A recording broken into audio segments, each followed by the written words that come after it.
एक बहुत ही धनी और सफल व्यापारी का एक पुत्र था जो बेहद आलसी और मनमौजी था। व्यापारी अपने पुत्र की इस आदत से बहुत ज़्यादा परेशान था। वह जानता था कि उसके पुत्र के इस आलस्य प्रवृत्ति को जल्द से जल्द दूर ना किया गया तो उसका पुत्र भविष्य में खतरे में पड़ सकता है। सिर्फ आलस्य ही नहीं बल्कि उसका पुत्र फिजूल खर्च भी करता था और कभी किसी काम में मदद भी नहीं करता था। व्यापारी ने अपने पुत्र को सबक सिखाने का फैसला किया। एक दिन उसने अपने पुत्र को बुलाया और कहा, आज से तुम्हें रात को तभी खाना मिलेगा जब तुम पूरे दिन कुछ मेहनत मजदूरी करके पैसा कमा कर लाओगे। पहले तो पुत्र को अपने पिता की इस बात पर विश्वास ही नहीं हुआ, पर जब उसने अपने पिता के गंभीर चेहरे को देखा तो वह समझ गया कि वह मजाक नहीं कर रहे थे। वह लड़का अपनी माँ के पास गया और सब कुछ बताकर उनसे मदद मांगी। उसकी माँ ने उसे एक सोने का सिक्का दिया और कहा कि तुम यह जाकर अपने पिता को दे देना।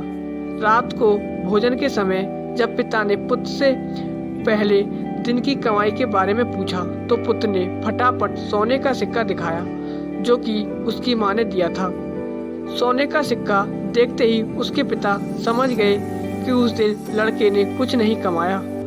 पिता ने कहा, जाओ और इसे घर के बाहर जो कुआं है उसमें यह सोने के सिक्के को फेंक दो। बिना किसी हिचकिचाहट के लड़के ने सोने के सिक्के को कुएं में फेंक दिया। उसके पिता को पता चल गया था कि वो सिक्का उसकी पत्नी ने दिया था। तो अगले सुबह उसने अपनी पत्नी को उसके माता पिता के घर भेज दिया। जब सुबह बेटा जागा तो उसे पता चला कि आज उसकी माँ उसे पैसे देने के लिए नहीं है। इसलिए वह अपने दादा के पास गया और सारी बात बताई। उसके दादा को उस पर दया आ गई और उन्होंने भी एक सिक्का दे दिया। उस रात उसके पिता ने जब उससे कमाई के बारे में पूछा तो उसने फिर से सोने का सिक्का दिखाया जो कि उसे उसके दादाजी ने दिया था। उसके पिता ने उस सोने के सिक्के को फिर से कुएं में फेंकने के लिए कहा। जब लड़के ने बिना किसी हिचकिचाहट के उस सोने के सिक्के को भी कुएं में फेंक दिया और खाने की मेज पर लौट आया तो उसके पिताजी को यह देखकर बहुत निराशा हुई। बाद में पिता ने दादाजी को अपनी योजना के बारे में बताया तो वह समझ गए और लड़के को पैसा ना देने का वायदा किया। जब लड़के को किसी से भी पैसे नहीं मिले तो वह मजबूर होकर काम की तलाश में निकल पड़ा। वह एक दुकानदार से मिला। उसे लगा कि वह दुकानदार उसे कुछ काम दे सकता है और उसकी मदद भी कर सकता है। दुकानदार ने लड़के की बात सुनी और कहा, मेरे पास एक सामान से भरी बैलगाड़ी है। अगर तुम इसे मेरे घर तक पहुंचा दोगे तो मैं तुम्हें एक चांदी का सिक्का दे सकता हूं। लड़का राजी हो गया और काम पर लग गया।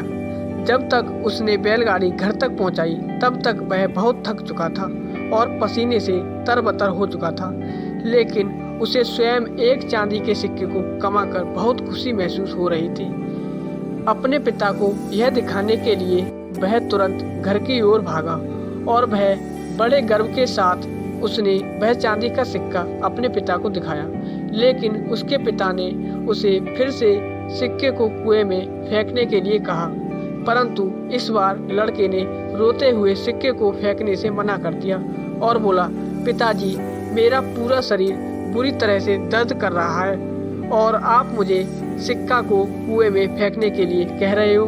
पिताजी ने मुस्कुराते हुए कहा, जब आपकी मेहनत का फल बर्बाद होता है तो बहुत बुरा लगता है ना। चांदी का सिक्का तुम्हारी मेहनत और पसीने की कमाई है, इसलिए तुम्हें इसे फेंकने में दर्द महसूस हो रहा है। जब तुमने सोने के सिक्कों के लिए मेहनत नहीं की थी तो उन्हें कुएं में फेंकने के लिए जरा भी हिचकिचाहट महसूस नहीं हुई, पर अब तुम समझ चुके हो कि इन चांदी के सिक्कों का मूल्य तुम्हारी कड़ी मेहनत है। लड़के को परिश्रम का महत्व तो समझ में आ गया और अपनी गलती का एहसास भी हुआ। उसने पिताजी को धन्यवाद दिया और कहा, पिताजी, आप नहीं जानते कि मैं आपका कितना आभारी हूँ।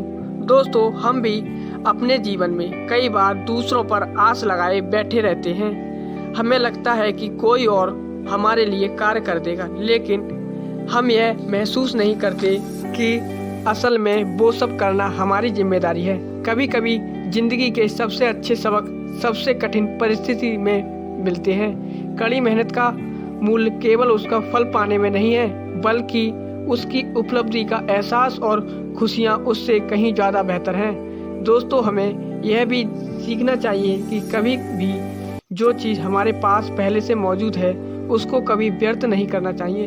हमें जो भी मिला है उसका आदर करना चाहिए और ज़रूरी काम में उसका उपयोग करना चाहिए, क्योंकि जो भी हमें मिला है हो सकता है उसमें हमारी मेहनत नहीं हो, पर वो किसी न किसी का परिश्रम जरूर है।